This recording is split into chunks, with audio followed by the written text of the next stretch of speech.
দর্শক সবাইকে ক্রিক ফ্রেন্সিতে স্বাগত জানাচ্ছি। আমি ফয়সাল হাবিব। আপনারা আমাকে দেখছেন ক্রিক ফ্রেন্সির যত সোশ্যাল মিডিয়া প্ল্যাটফর্ম আছে, অর্থাৎ আমাদের ইউটিউব চ্যানেল এবং ফেসবুক পেজে। বাংলাদেশের টি-20 স্কোয়াড ঘোষণা করা হয়েছে। সামনে দুইটা সিরিজ আছে বাংলাদেশের, সংযুক্ত আরব আমিরাতের বিপক্ষে 2 ম্যাচের টি-20 সিরিজ এবং পাকিস্তানের বিপক্ষে 5 ম্যাচের টি-20 সিরিজ আছে। এই দুই সিরিজ সামনে রেখে আসলে 16 সদস্যের স্কোয়াড ঘোষণা করা হয়েছে।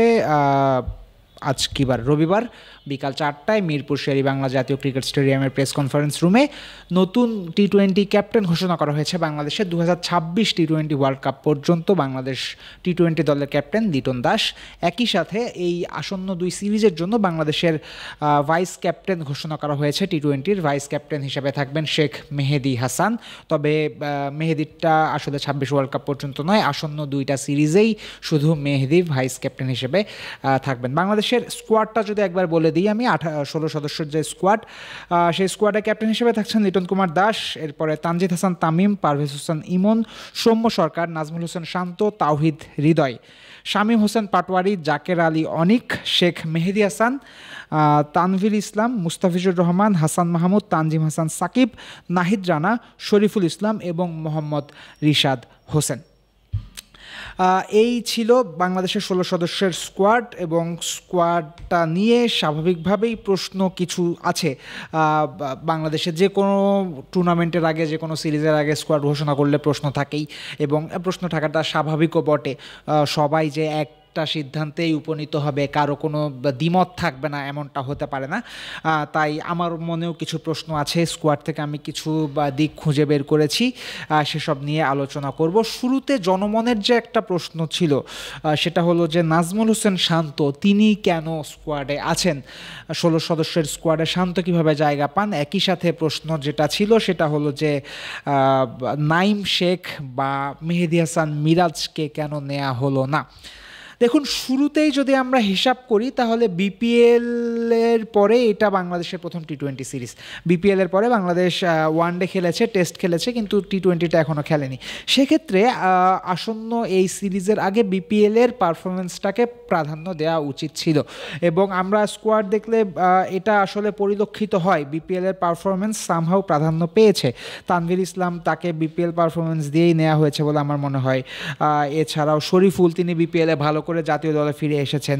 তাহলে নাইম শেখ, তাকে কেন নেওয়া হলো না? কারণ নাইম শেখ বিপিএলে দুর্দান্ত করেছেন, ঢাকা প্রিমিয়ার লিগেও তিনি দুর্দান্ত করেছেন। আবার একই সাথে নাজমুল হোসেন শান্ত, তিনি কিন্তু বিপিএলে তেমন ম্যাচই পাননি। যে 2-3-4টা ম্যাচ পেয়েছেন, সেখানে তিনি ভালো করতেও পারেননি। 2024 সালে যতগুলো টি-20 খেলেছেন শান্ত, সেখানেও তিনি যে খুব ভালো পারফর্মার ছিলেন তেমনটা নয়। এই কারণেই আসলে শান্তর টি-20 ক্যাপ্টেন্সিটা গেছে, কিন্তু এরপরও জাতীয় দলের স্কোয়াডে শান্ত জায়গাটা পেয়ে গেছেন। শান্তকে স্কোয়াডে জায়গা দেওয়ার ব্যাপারে প্রধান নির্বাচক গাজী আশরাফ হোসেন লিপু, তিনি বলেছেন যে শান্তর এক্সপিরিয়েন্সের জন্য আসলে তাকে নেওয়া হয়েছে। এমন যদি প্রশ্ন আসে, তাহলে এক্সপিরিয়েন্সের জন্য আপনি কিন্তু অন্য প্লেয়ারদেরও আরও নিতে পারতেন। আরও প্লেয়ার আছে এরকম এক্সপিরিয়েন্সডওয়ালা, বাট শান্তকে শুধুমাত্র এক্সপিরিয়েন্সের দোহাই দিয়ে নেওয়া কতটা যৌক্তিক, এটা নিয়ে প্রশ্ন আসতে পারে। আর সেকেন্ড যেটা ব্যাপার, সেটা হলো যে মেহেদী হাসান মিরাজকে কেন নেওয়া হলো না। মেহেদী হাসান মিরাজকে কীভাবে বা কারো জায়গায় নেওয়া যেত কিনা, এখানেও কিন্তু একটা ভালো বড়সড় প্রশ্ন বা বিতর্ক জনমনে, দর্শক মনে থাকতে পারে। আমারও মনে হয় মিরাজকে নেওয়া যেত, তবে মিরাজকে যদি আপনি নিতে পারতেন, তা নিতে চাইতেন, সেক্ষেত্রে এই শান্তর জায়গাতে নিতে হতো। মিরাজের বোলিং ক্যাপাবিলিটির জন্য, বোলিং ক্যালিবারের জন্য তাকে আসলে টি-20তে জায়গা দেওয়ার পক্ষে আমি নই। কারণ টি-20তে আপনার যে অলরাউন্ডারটা লাগবে, সেই অলরাউন্ডারটা কিন্তু শেখ মেহেদী হাসান। শেখ মেহেদী হাসানের টি-20 বোলিং দুর্দান্ত। সেক্ষেত্রে দীর্ঘদিন ধরে টি-20 দলে খেলছেন, এবং টি-20তে শেখ মেহেদী অটো চয়েস বলে আমার বিশ্বাস। তাই এই যে অফ স্পিনারের কোটায় মেহেদীর জায়গায় মিরাজকে নেওয়ার পক্ষপাতী আমি নয়। তবে মিরাজ যেহেতু বিপিএলে ভালো করেছেন, টপ অফ দ্য অর্ডার খেলার একটা তিনি টেন্ডেন্সি গ্রো করেছেন, তিনি আসলেই এখন দ্রুত মারার চেষ্টা করেন, ওপেনিং ওয়ান ডাউনে খেলেন। এই জায়গাটায় শান্তর জায়গায় আপনি মিরাজকেও নিতে পারতেন বলে আমার মনে হয়। যে এক্সপিরিয়েন্সের দোহাই দিয়ে শান্তকে নেওয়া হয়েছে সেই এক্সপিরিয়েন্সটা মিরাজের মধ্যেও ছিল বলে আমার মনে হয়। এই ব্যাটিং ক্যাপাবিলিটির জন্য আমরা মিরাজকে নিতে পারতাম বলে আমার বিশ্বাস।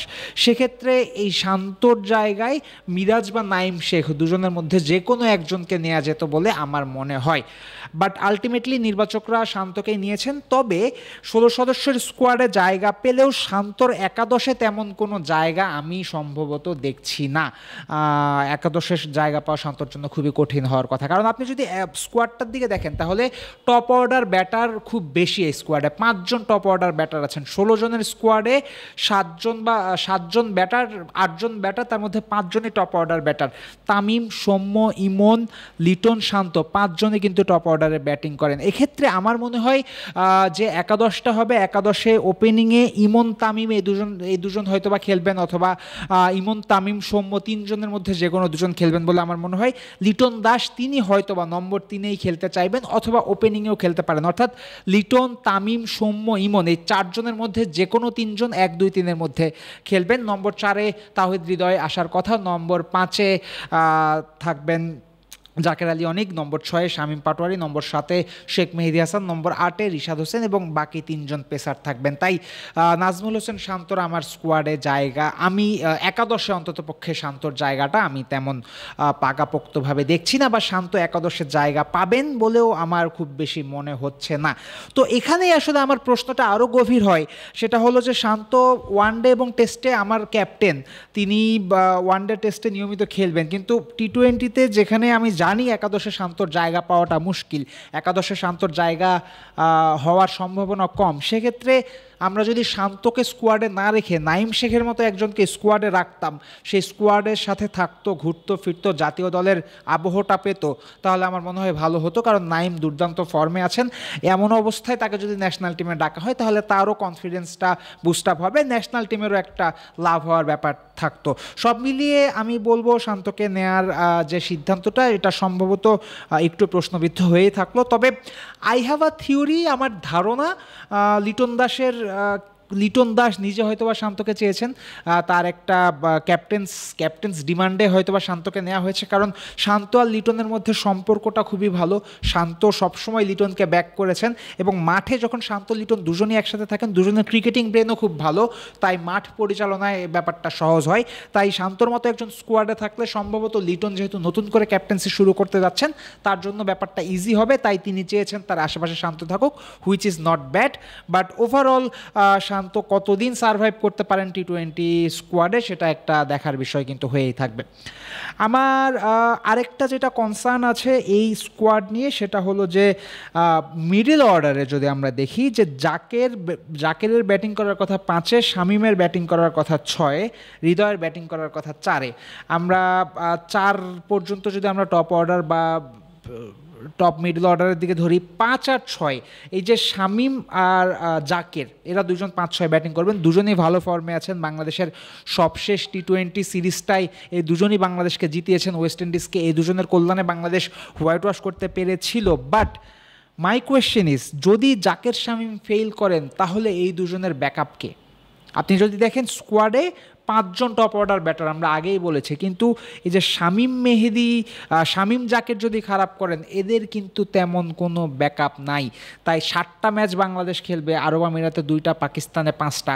এই 7 ম্যাচে ব্যাকআপ মানে যদি খারাপ করতেই পারে কেউ, কোনো না কোনো প্লেয়ার, তাহলে খারাপ করার পরও কিন্তু টানা খেলাতে হতে পারে এই দুজনের মধ্যে যে কোনো একজনকে, যদি তারা খারাপ করে তাহলে, কেননা কোনো ব্যাকআপ নেই। এক্ষেত্রে আমি বলবো এগেইন, যেহেতু আপনি 16 জনের স্কোয়াড সাজিয়েছেন এবং যেহেতু দেখছেন শামীমের শান্তর জায়গাটা হচ্ছে না, অলরেডি 3 জন বা 4 জন টপ অর্ডার ব্যাটার আপনার আছে শান্ত বাদেই, তাই এই মিডল অর্ডারের দিকে আমার মনে হয় সম্ভবত নুরুল হাসান সোহান বা মুসাদ্দেক হোসেন সৈকত, তারা ভালো ফর্মে আছেন, তাদেরকে একটু বাজিয়ে দেখা যেতে পারে বা তাদেরকে কনসিডারেশনে নেওয়া যেতে পারে। অথবা মাহিদুল ইসলাম অঙ্কন দুর্দান্ত খেলেছেন বিপিএলে, তিনিও কনসিডারেশনে আসতে পারতেন বলে আমার মনে হয়।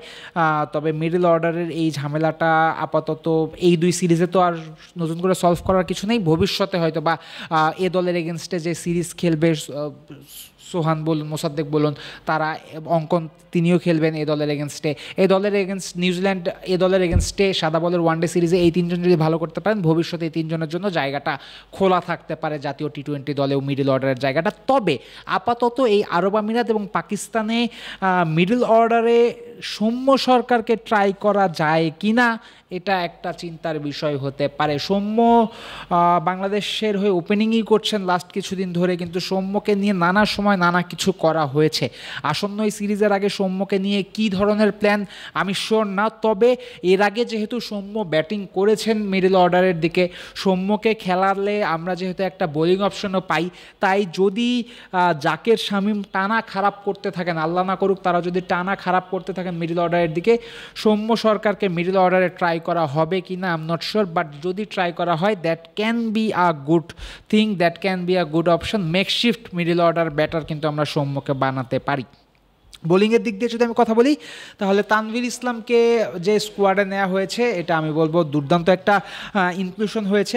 সাদা বলে ওয়ানডেতে আমরা দেখেছি নাসুম আহমেদকে নেওয়া হচ্ছে, নাসুম আহমেদকে দীর্ঘদিন বেশ কিছুদিন ধরে ক্যারি করা হচ্ছে, বাট ওয়ানডেতে কিন্তু খুব বেশি বা টি-20তে নাসুমের চাইতে Tanvir is a better option, এবং তানভীরকে টি-20 স্কোয়াডে ইনক্লুড করা আমি বলবো ইটস আ গুড ডিসিশন। এবং তাহলে বাংলাদেশের কিন্তু স্পিনিং ডিপার্টমেন্টের ভ্যারিয়েশনটাও বাড়বে। শেখ মেহেদী হাসান তিনি অফ স্পিনটা করতে পারবেন, রিশাদ হোসেন লেগ স্পিন করতে পারবেন, একই সাথে একজন বাঁহাতি স্পিনার থাকবে তানভীর ইসলামকে নিয়ে, তাই তানভীরের ইনক্লুশনটাকে আমি সাধুবাদ জানাচ্ছি। একই সাথে রাকিবুল হাসান যিনি আছেন, এবার আবাহনীর হয়ে 30টা উইকেট পেয়েছেন ঢাকা প্রিমিয়ার লিগে, তাকেও কনসিডারেশনে রাখা যেতে পারে ভবিষ্যৎ বিভিন্ন সিরিজের জন্য, কেননা 2026 টি-20 ওয়ার্ল্ড কাপের আগ পর্যন্ত বাংলাদেশ অনেকগুলো টি-20 খেলবে, এবং যেহেতু অনেক ম্যাচ আছে তার জন্য বাংলাদেশের পাইপলাইনটা বা প্লেয়ার্স পুলটা যত পারা যায় ভারী করে রাখাই ভালো। 5 নম্বর পয়েন্ট যেটা আমার মনে হয়েছে সেটা হলো শেখ মেহেদী হাসানকে ক্যাপ্টেন দেয়ার, ভাইস ক্যাপ্টেন দেওয়ার ব্যাপারটাকে আপনারা কিভাবে দেখছেন এটা কমেন্টে জানাবেন। আমি কিভাবে দেখছি আমি বলি, এই ব্যাপারটার ভালো আর খারাপ দুইটা দিকই আছে বলে আমার মনে হয়। 1 নম্বর দিক হলো, ভালো দিক যদি আমি বলি, Sheikh Mehedi Hasan he is an outstanding টি-20 বোলার। নতুন বলে বোলিং করতে পারেন, ডেথ ওভারে বোলিং করতে পারেন, রান চেক দেওয়ার বোলিংটা কীভাবে করতে হয় সেটা তিনি করতে পারেন। শেখ মেহেদী এখন ব্যাটিংয়েও উন্নতি করেছেন, আগে তার পেস বলে বেশ খানিকটা ঝামেলা ছিল, এখন তিনি পেস বলে তার দুর্বলতা কাটিয়ে উঠতে পেরেছেন, সামনে খেলতে পারেন, উইকেটের পেছনেও বেশ কিছু শট খেলতে পারেন, এবং দীর্ঘদিন ধরে জাতীয় দলের সাথে থাকার পরে কখনো দলে তিনি সুযোগ পান, কখনো তিনি পান না, কখনো স্কোয়াডে থাকেন কিন্তু একাদশে থাকেন না। সো আলটিমেটলি তাকে একটা রিওয়ার্ড দেওয়া হয়েছে ভাইস ক্যাপ্টেন্সি দিয়ে, এবং আমি সাধুবাদ জানাই। আমি পার্সোনালি খুশি হয়েছি, কারণ আমার পার্সোনালি মনে হয় শেখ মেহেদী হাসান বাংলাদেশের টি-20 সেটআপে একজন অটো চয়েস।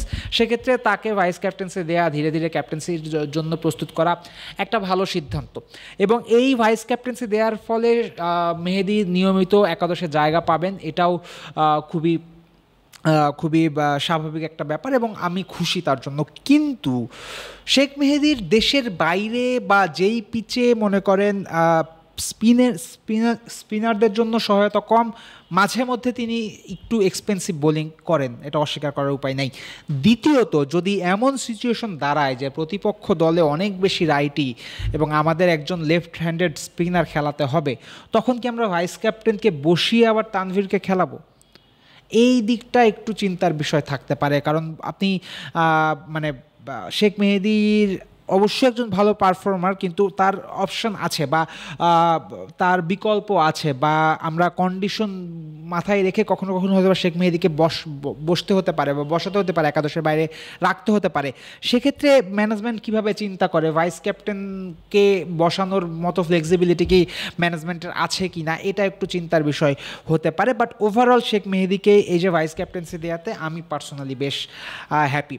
আপনি যদি আমাকে জিজ্ঞাসা করেন যে বাংলাদেশের স্কোয়াড কেমন হয়েছে, বাংলাদেশের স্কোয়াড নিয়ে আমার দু একটা জায়গায় প্রশ্ন আছে। ওই যেটা বললাম যে শান্তকে না নিয়ে যদি নাইম শেখকে বা মেহেদী হাসান মিরাজকে অথবা মিডল অর্ডারের ব্যাকআপ হিসেবে নুরুল হাসান সোহান বা মাহিদুল ইসলাম অঙ্কন বা ইভেন মোসাদ্দেক হোসেনকেও যদি ট্রাই করা হতো, তাহলে আমার মনে হয় একেবারে আর কোনো প্রশ্ন তোলার জায়গা থাকতো না, বাংলাদেশের সেরা একটা টি-20 স্কোয়াড সেটা হতে পারতো বলে আমার মনে হয়।